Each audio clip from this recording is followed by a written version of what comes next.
Hello বন্ধুরা, এটি হলো নিউ জলপাইগুড়ি জাংশন। দেখো, 4 নম্বর প্ল্যাটফর্মের এই ডান দিকে রয়েছে রিটায়ারিং রুমের রিসেপশন। দেখো, এই যে সিঁড়িটা রয়েছে তার থেকে একটু সামনে এগিয়ে গিয়ে 3 নম্বরে গেলেই কিন্তু তুমি তার অফিস পাবে, রিসেপশনটা দেখতে পাবে।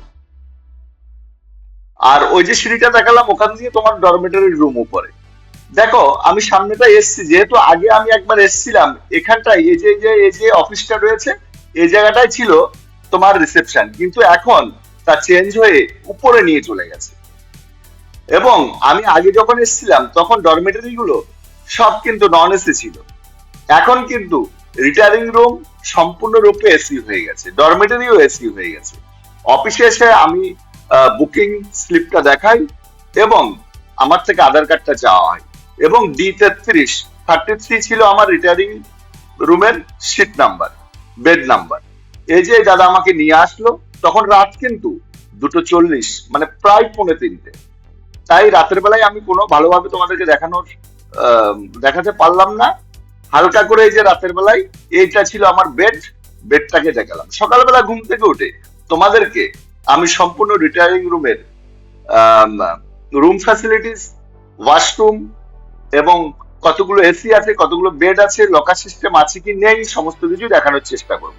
তো চলো, এখনের মতো গুড নাইট। এখন আমি ঘুমিয়ে পড়বো। সকালবেলা ঘুম থেকে উঠে তোমাদেরকে ডিটেলস রিটায়ারিং রুমের বিস্তারিত দেখানোর চেষ্টা করব।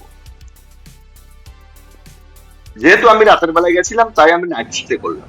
হ্যালো বন্ধুরা, এখন আমি রয়েছি এনজিপি ডরমেটরি রুমে। দেখো, ডরমেটরি রুম আমার D33, এটা হলো সেই ডরমেটরি রুম।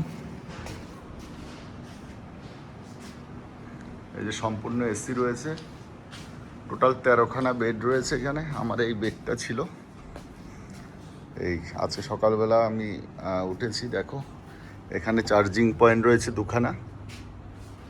দেখো, এই যে এনজিপি স্টেশনটা, এখান থেকে জানালার পাশে পর্দা দেওয়া রয়েছে। আর এই বেড সিঙ্গেল বেড। এখানে একটা সেল ফোনও রয়েছে।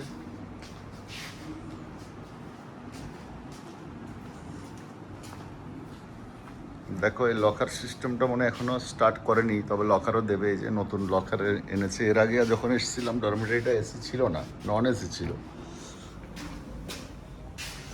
দেখো, এখানে স্নান করার জায়গা রয়েছে, এই যে গিজার রয়েছে। টয়লেটটা তোমাদেরকে একবার দেখিয়ে নিচ্ছি। এই যে ওয়েস্টার্ন টয়লেট রয়েছে, এই যে টাইলস ফাইলস বসানো আছে।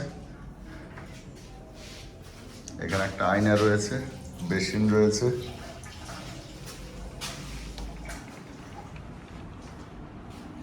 আর এসি বসানো আছে 1 2 3 4 5টা এসি রয়েছে এখানে। টোটাল এসি রয়েছে 5টা। দেখো, এই যে প্রত্যেকটা বেড কিন্তু খুব সুন্দরভাবে গুছিয়ে গাছিয়ে রাখা আছে। হ্যাঁ, চলো, এখন স্নান টান আমি সেরে নিয়েছি। এবার আমি যাব পেলিংয়ের উদ্দেশ্যে। আমার পরবর্তী গন্তব্যস্থল হলো পেলিং। দেখো, ওই বাইরেটা আবার একটা ডাস্টবিন রয়েছে, ঠিক ওই জায়গাটা দিয়ে আমি কালকে রাতের বেলা ঢুকেছিলাম আর কি। হ্যাঁ, ওই যে দেখো, AC retiring room, AC dormitory. দেখো, এই যে লেখা আছে AC retiring room, AC dormitory. আর সিসিটিভি রয়েছে, ওদিকে একটা সিসিটিভি রয়েছে, এই সিসিটিভি রয়েছে। এবার আমি চলে যাব এখান থেকে এসএনটি বাস স্ট্যান্ড।